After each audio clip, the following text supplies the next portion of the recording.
I thought this would make a good video. What do you see that looks really odd out of this picture? I'm doing refrigerant recovery. What looks funny? What looks out of place? Where's my refrigerant recovery tank? It's missing.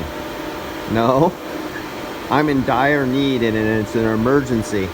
I left my I'm recovering YF refrigerant 1234, and I left my recovery refrigerant at another shop that I just left.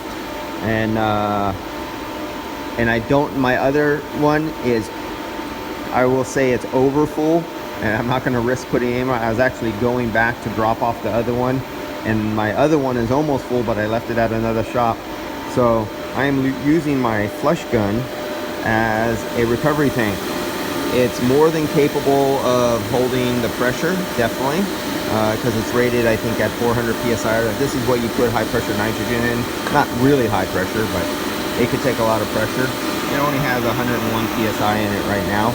Way more than, this is rated at way more than that.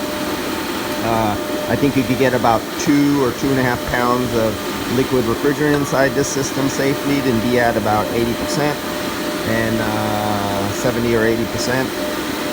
And on top of that, this system only has 485 grams in it.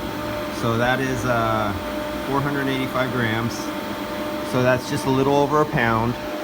And so I'm well within the safe range and margin of physical volume of refrigerant charge inside that tank. And I'm well within a great range of its maximum pressure, no problem. This little tank, I only keep it filled with dry nitrogen. That's all I usually use it for. So what I do is, after I do a recovery, anybody who's watching my videos know what you do and what you're not supposed to do. So you recover your refrigerant. Now the system is cold, the metal is cold, you remove the refrigerant, the evaporator is cold, the condenser is cold because you drop the pressure by removing the refrigerant. And as you can see, I'm down at 800 microns on a recovery. So you could say I got 99.5% or 99.9% of the refrigerant out of this system. Then let's put this into purge mode. So it'll take the refrigerant out of here and it'll pump all the liquid right into the tank. And now, instead of having a light pan, I feel there's about a pound of refrigerant in here.